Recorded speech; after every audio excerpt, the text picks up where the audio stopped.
The final game of the 2019-20 season came down to a clash between two European heavyweights, with the French and German champions looking to consolidate their domestic success with a European Cup.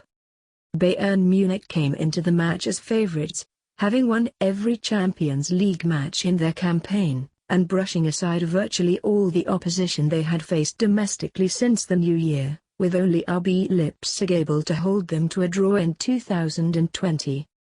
PSG had of course just come off the back of an impressive performance against Leipzig, and with the individual talent on display in their squad, it would have been difficult pre-match to have counted PSG out in any way.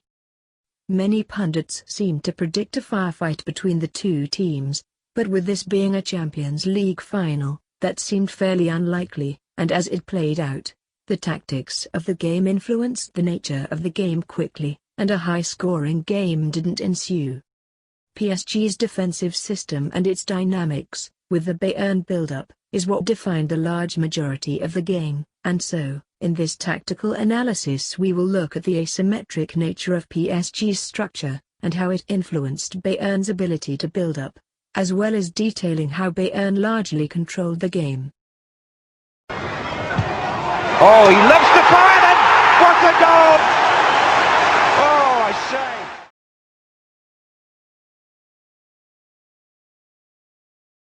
Neither side made any obvious tactical changes in terms of players, with PSG deciding to play Navas in goal following his return from injury. PSG went with an asymmetrical 4-4-2 shape, which also included a 4-5-1, and so they decided to use a central midfield trio of Ander Herrera, Marquinhos and Paredes. Bayern Munich meanwhile lined up in their usual 4-2-3-1, with the only change being Koeman coming in for Ivan Perisic, with the Frenchman coming back to full fitness, to reclaim his starting spot for the game against his former club.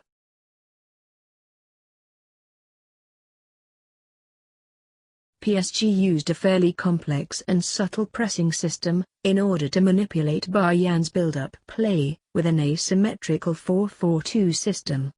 This meant that PSG's initial 4-5-1, with Mbappé and Di Maria on the wings, to become a 4-4-2 or 4-2-3-1, with Di Maria pushing higher from PSG's right side to press Bayern's left centre-back. While he did this, he kept the Bayern left full-back, Alphonso Davies, in his cover shadow, and so shorter passes from centre-back to full-back were largely inaccessible. We can see Alaba is in possession and Di Maria presses at an angle to cut the lane to Davies. Neymar sits slightly deeper, and doesn't cut the lane to the right centre-back. Herrera here goes higher and acts as a pressing 10, covering the Bayern Munich pivot. When the ball goes to the opposite centre-back, Neymar goes across to press, while Mbappé stays deeper, closer to the full-back. We see the same trend again, with Di Maria higher and covering Davies with his cover shadow, while Neymar here stays deeper, and covers the pivot, leaving the lane open to the right centre-back. We can see PSG are organised into more of a 4-4-2 now, with Mbappé remaining deeper again, and not pressing the centre-back like Di Maria does. We can see full-back Thilo Kehrer is also fairly high, in order to trap Davies if any long balls go over Di Maria. Again here, Di Maria presses Alaba from the wide angle, while Neymar leaves the lane open to the opposite centre-back, before preparing to press. Bayern also have the option of going back to Neuer, which is where Kehrer comes in. If the ball went back to the goalkeeper, Di Maria would not drop back to protect the space to Davies. Instead, full-back Thilo Kehrer would push higher to press Davies, and PSG would attempt to create traps around here. This meant that for the large part, PSG limited Bayern's ball progression down the left to long balls, which are easy to press, and because they take time to get to their target, are easier to adjust to. Kehrer here comes across and can apply pressure onto Davies immediately. Davies has no real options but a straight pass down the line, and PSG's back line is high enough to deal with this and win the ball.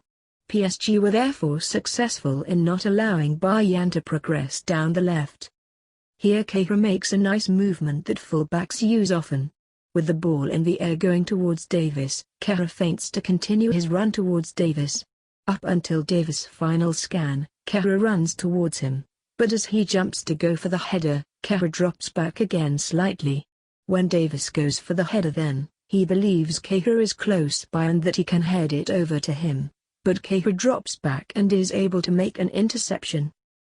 Just as a quick point of comparison between the roles of Di Maria and Mbappe, we can see that similar shape again from PSG, with Mbappe's responsibility being to limit the space Joshua Kimmich had.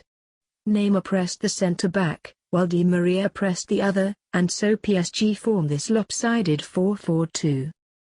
In the second half, presumably to benefit them offensively, PSG's winger swapped sides, but the players seemed to take their roles with them, which caused some confusion. Di Maria now pressed the right centre-back, and so PSG were showing Bayern down the left for around 10 minutes of play, before at around the hour mark their play started to become slightly less asymmetrical. We can see here Mbappe is still sitting deeper while Di Maria pushes forward on the opposite side, with now David Alaba being given plenty of space to receive in, while opposite centre-back Niklas Süle has a pressing player in closer proximity. To prove PSG's intent to force Bayern down the right for the large part of the game, we can see a density map showing events on either wing, with the right side having around 60 more events than the left. Although it may be difficult for the data to pick up such a subtle tactical trend, this map certainly seems to add proof to the idea.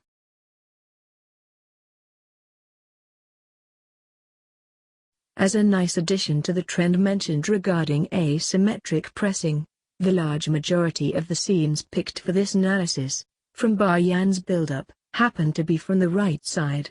To combat PSG's pressing, it was clear the only way through was to manipulate PSG central midfielders. With PSG in that 4-4-2 for large parts, it was vital that Bayern used their height and depth in possession to affect the staggering PSG's midfield, and to attempt to find clean ways of progressing the ball. One of the common ways Bayern look to manipulate the opposition is by dropping into a back three, and Thiago performed this role often throughout the game. We can see Thiago, the central player of a 3 against that 4-4-2 or 4-5-1 of PSG. This allowed for the wide centre-backs to have more freedom when driving forward with the ball, and they could, therefore, dribble to attract pressure at times, as well as engage the second line to press at times.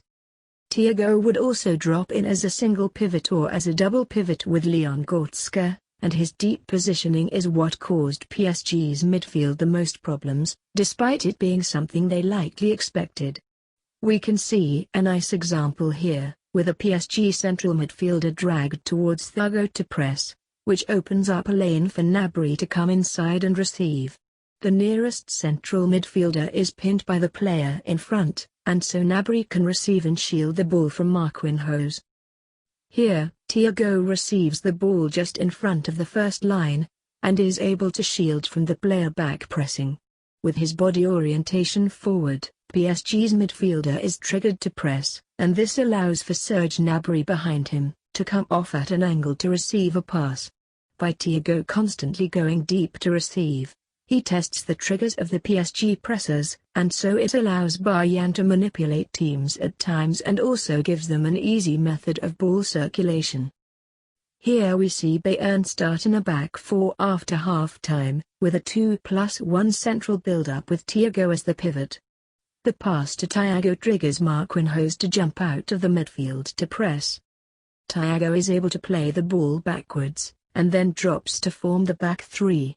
Because Marquinhos is already in a high position, when the ball comes back to Thiago in the back 3, Marquinhos jumps to press.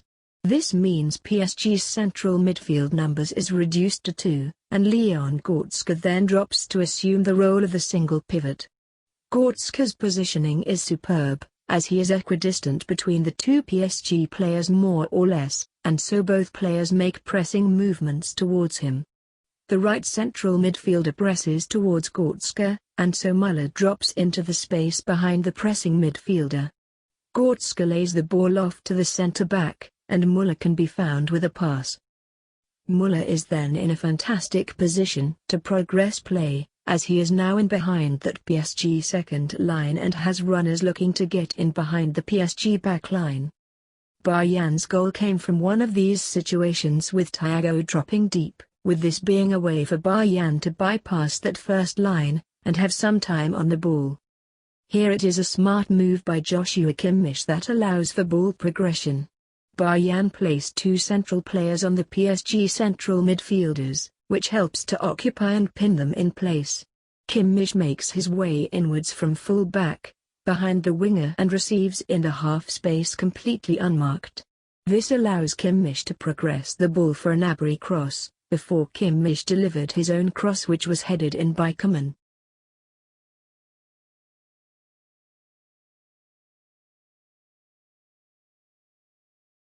For all of their possession, one of the most important aspects of Bayern's performance was their out-of-possession work, which was as effective as it was predictable.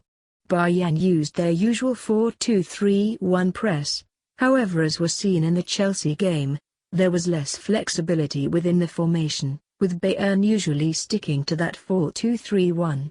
Bayern's 4-2-3-1 involves the two wingers pressing the full-backs while protecting the central lanes, while one striker presses the two centre-backs, and the 10 marks the pivot.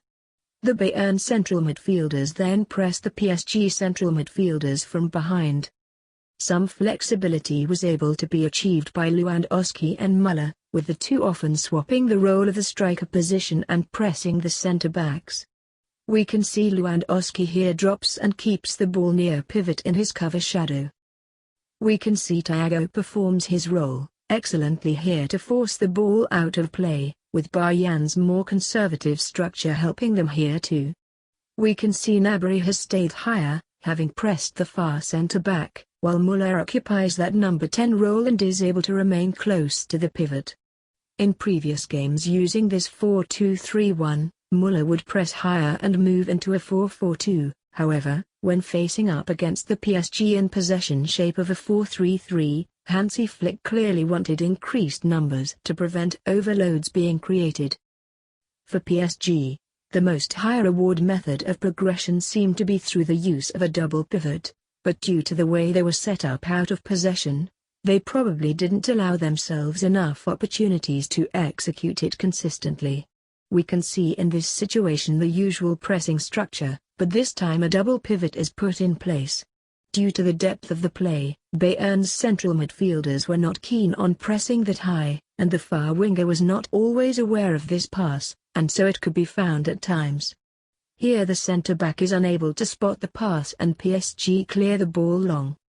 Here though in a similar situation, PSG did do a good job, with the Bayern pressing 10 occupying one pivot while another is left free. Goretzka is too deep to press, and so this player can receive and look to exploit Bayern. This was also a major talking point before the game, and Bayern's high line largely helped them nullify the counter-attacks of PSG. Although many view high lines as risky and foolish against teams looking to get in behind with pace, if done correctly, the high line can be used to stop teams getting in behind and can be used to slow attackers down. We can see an example of the high line here, with PSG looking to counter. Bayern hold their line very well while PSG maybe don't do a good enough job of releasing the ball, but having such a high line means the movements in behind have to be timed, and if they are not, players have to backtrack and slow themselves down, which in turn slows the attack down. Bayern's initial positioning, followed by the body positioning afterwards, was excellent throughout the game. We can see again here the body positioning of that back line is superb, with every player contributing to the depth of the offside line as little as possible, all standing side on with their feet close together.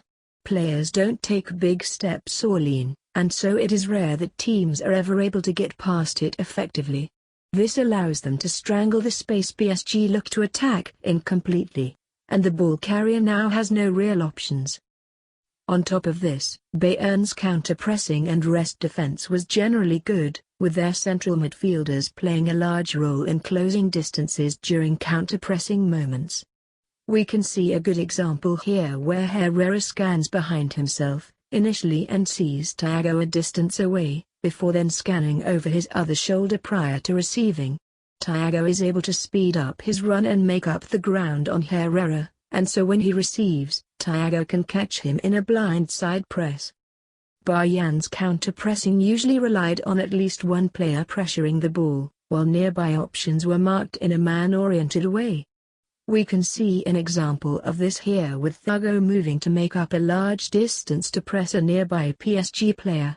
Leon Goretzka covers a nearby player just behind, while the closest player applies pressure directly on the ball carrier. Thiago is able to get close enough and slow down well, meaning he can tackle his player and sustain the attack for Bayern. On the other side of that, PSG's rest defense usually revolved around transitioning into that 4-3-3 from a 4-5-1, and so the positioning of Di Maria out of possession in the first half enabled for some counter-attacks to be launched. It was a fairly even contest with both sides creating some chances in the game, but PSG's failure to take advantage of those chances early on was their downfall. It probably wasn't Bayern's best game offensively, but in finals that is rarely ever the case for any team, and Bayern did a good job of controlling the game for the most part, and their out-of-possession work, combined with their usual build-up principles, are what ultimately won the game. Let us know what your thoughts are in the comments. Don't forget to subscribe and hit the notification bell icon if you would love to always get tactical understanding of how big coaches and teams play in top football leagues. We promise to constantly upload them. Thank you.